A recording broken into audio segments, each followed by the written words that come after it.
nasib ini. Sesungguhnya hidup ini tak berarti tanpa salib Tuhan bersamaku. Sungguh aku menyesali akan hidupku begini. Ku abaikan kasih setiamu, hidup dalam dosa penuh nista. Kali ini Tuhan, ku mau iring Tuhan, memikul salibmu dengan sejuta harapan. Dunia ku tinggalkan, dunia ku lupakan, ku mau ikut bersamamu Tuhan.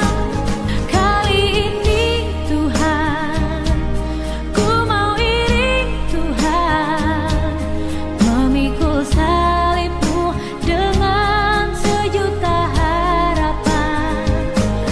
Dunia ku tinggalkan, dunia ku lupakan,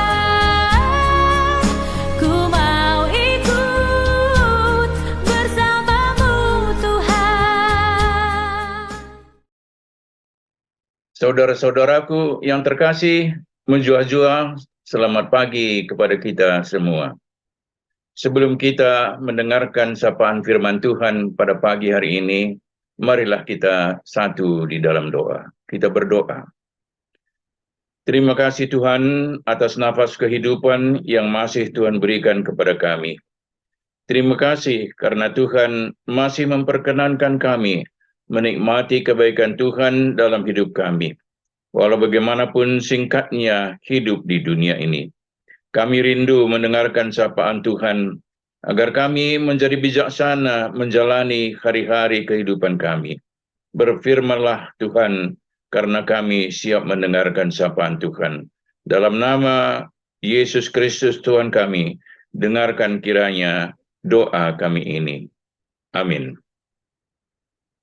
Saudara-saudaraku, firman Tuhan yang menyapa kita pada pagi hari ini terambil dari Pengkhotbah pasal 9 ayat 7 yang saya bacakan kepada kita dari TB2 atau Terjemahan Baru Lembaga Alkitab Indonesia versi yang kedua, yang kata-katanya sebagai berikut saya bacakan untuk kita semua. Ayo, makanlah rotimu dengan sukaria, dan minumlah anggurmu dengan hati gembira, karena Allah sudah lama berkenan pada perbuatanmu. Saudara-saudara yang terkasih, pengkhotbah, kalau kita baca dari pasal 1, ayat 2 dan 3, ada yang dipertanyakan di sana tentang makna kehidupan ini.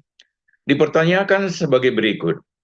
Apakah gunanya manusia berusaha dengan jerih payah di bawah matahari? Kesia-siaan belaka, kata pengkhotbah. Kesia-siaan belaka, segala sesuatu adalah sia-sia. Oleh karena itu, apakah gunanya manusia berusaha dengan jerih payah di bawah matahari? Walaupun kedua ayat itu mengatakan bahwa segala sesuatu sia-sia semua, dalam ayat renungan yang baru saja kita baca tadi, ayat itu mengatakan hal yang sebaliknya, yaitu kita harus bersukacita, bersukaria memakan makanan yang kita miliki, dan bersukacita meminum anggur yang ada pada kita. Bahkan ditambahkan dalam ayat berikutnya, katanya, biarlah selalu putih pakaianmu, dan jangan tidak ada minyak di atas kepalamu. Ini, saudara-saudara, menggambarkan bahwa kita layak selalu bahagia, selalu bersukacita, selalu bergembira di sepanjang hidup kita. Karena Tuhan berkenan kepada segala sesuatu yang kita miliki dan kita kerjakan. Bila demikian, saudara-saudara yang terkasih, karena kita diajak untuk menikmati segala hasil jerih payah kita, maka sebenarnya tidak ada hal yang sia-sia di dalam kehidupan ini. Saudara-saudaraku, kehidupan di muka bumi ini tidak berakhir dengan kesia-siaan. Karena sesuai dengan firman Allah, ada harapan yang kekal bagi kita. Seperti dikatakan dalam Yohanes 3 ayat 16, yang semuanya kita sudah hafal barangkali, bunyinya, karena begitu besar kasih Allah akan dunia ini, sehingga ia telah mengaruniakan anaknya yang tunggal, supaya setiap orang yang percaya kepadanya tidak binasa, melainkan beroleh hidup yang kekal. Itu berarti saudara-saudara, kita orang-orang yang percaya kepada Sang Juru Selamat, Yesus Kristus Tuhan kita, bukan menuju kesia-siaan, tapi menuju kekekalan.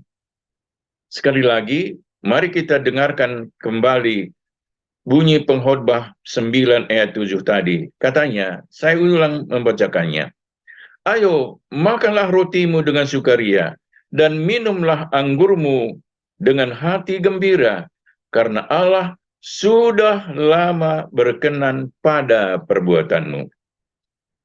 Saudara-saudara, ada dua hal yang penting yang perlu kita perhatikan dalam ayat ini tadi, yaitu akhiranmu pada rotimu dan anggurmu, dan Allah sudah lama berkenan pada perbuatanmu. Itu berarti, saudara-saudara, roti dan anggur adalah hasil kerja keras yang kita lakukan di dalam hidup kita. Hasil kerja keras, karena Allah sudah lama berkenan pada perbuatan kita. Saudara-saudara, rupanya itulah rahasia sukacita yang sesungguhnya, yaitu apabila kita memperoleh apa yang kita miliki melalui perbuatan yang berkenan kepada Allah. Sebaliknya, walaupun kita memiliki kekayaan yang bertumpuk-tumpuk, kalau itu kita peroleh dengan jalan yang bukan melalui perkenanan Allah, tetapi sebaliknya, bila diperoleh melalui jalan yang tidak berkenan bagi Allah, misalnya dengan jalan menipu dan berbuat curang untuk memperoleh harta dan kekayaan itu, maka kita tidak akan bisa menikmati harta atau kekayaan kita itu. Bahkan harta yang diperoleh dengan kejahatan akan menimbulkan kekhawatiran, bahkan ketakutan, was-was, dan membuat kita gelisah di dalam menjalani hidup kita kalau harta itu diperoleh bukan dengan perkenan Allah. Sekarang saudara-saudara, marilah kita lanjutkan membaca beberapa ayat dari pengkhotbah pasal 9 ini dengan tidak mengindahkan kesia-siaan sebagai berikut. Nikmatilah hidup dengan istri yang kau kasihi seumur hidupmu, yang dikaruniakan Tuhan kepadamu di bawah matahari, karena itulah bahagianmu dalam hidup. Artinya saudara-saudara, katanya di sini tadi, nikmatilah hidup dengan istri yang kau kasihi seumur hidupmu. Itu juga berarti istri yang diperkenankan oleh Tuhan menjadi teman kita sepanjang hidup kita. Jadi kita menikmati kehidupan dengan istri kita, dengan wanita yang Tuhan berikan kepada kita, bukan dengan wanita lain atau pria lain di luar perkenan Allah. Dan saudara-saudara, dalam usaha yang engkau lakukan dengan jerih payah di bawah matahari, segala sesuatu yang dijumpai tanganmu untuk dikerjakan, kerjakanlah itu sekuat tenaga. Artinya, lakukanlah itu dengan bersungguh-sungguh, dan tentunya dengan bersungguh-sungguh dan penuh dengan tanggung jawab, melakukan apapun yang diberikan Tuhan atau diberikan Tuhan kesempatan bagi kita untuk mengerjakannya. Di sini dikatakan, apa saja pun yang dijumpai tanganmu untuk dikerjakan, kerjakanlah itu dengan sungguh-sungguh, berarti dengan rasa takut, hormat kepada Tuhan untuk mengerjakan segala tugas dan tanggung jawab kita. Saudara-saudara, seperti tertulis dalam 1 Petrus 2 ayat 12, kelakuanmu di antara orang yang tidak mengenal Tuhan haruslah sangat baik, sehingga apabila mereka memfitnah kalian sebagai orang jahat, mereka toh harus mengakui perbuatanmu yang baik, sehingga mereka akan memuji Allah pada hari kedatangannya.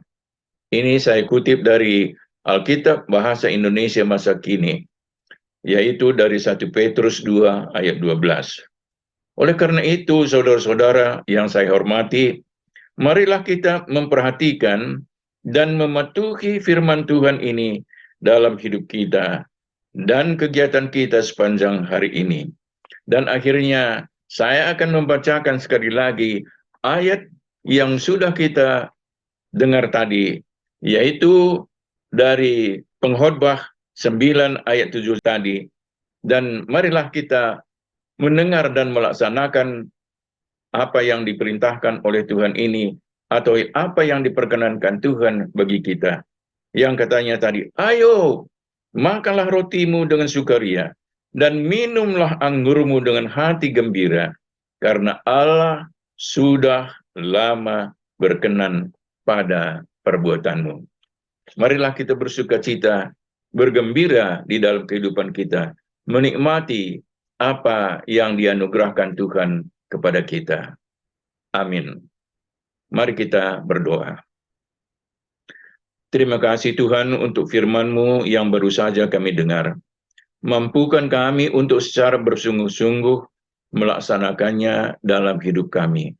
Biarlah kehidupan kami diliputi sukacita dan kegembiraan karena kami melakukan segala sesuatu dengan bersungguh-sungguh, dengan takut kepada Tuhan, dan penuh kasih di dalam segala tindak tanduk kehidupan kami. Pada pagi hari ini ya Tuhan, kami berdoa untuk jemaat Tuhan di GBKP Pondok Gede. Berkatilah pendeta dan keluarganya, pertua diaken beserta keluarganya, serta pertua diaken emeritus dan keluarganya, pengurus kategorial KAKR, Permata, Moria, Mamre, dan Zaitun, serta pengurus PJJ semuanya. Biarlah semuanya hamba-hamba Tuhan sehati sepikir mengerjakan tugas pelayanan dengan sebaik-baiknya dan dengan sekuat tenaga, dengan penuh tanggung jawab. Dengar dan kabulkanlah kiranya doa kami ini ya Tuhan, yang kami naikkan dalam nama Tuhan kami Yesus Kristus, yang telah mengajari kami berdoa, doa Bapa kami, yang kami doakan secara bersama-sama pada pagi hari ini. Bapa kami yang di sorga, dikuduskanlah namamu, datanglah kerajaan-Mu, jadilah kehendak-Mu di bumi seperti di sorga. Berikanlah kami pada hari ini makanan kami yang secukupnya, dan ampunilah kami akan kesalahan kami, seperti kami juga mengampuni orang yang bersalah kepada kami. Dan janganlah membawa kami ke dalam pencobaan, tetapi lepaskanlah kami daripada yang jahat. Karena Engkaulah yang mempunyai kerajaan dan kuasa dan kemuliaan sampai selama-lamanya. Amin. Salam saudara-saudara, selamat pagi, selamat beraktivitas. Tuhan menyertai segala kegiatan kita pada pagi hari ini dan sepanjang hari ini. Dan biarlah berkat Tuhan melimpah bagi kita semua. Amin.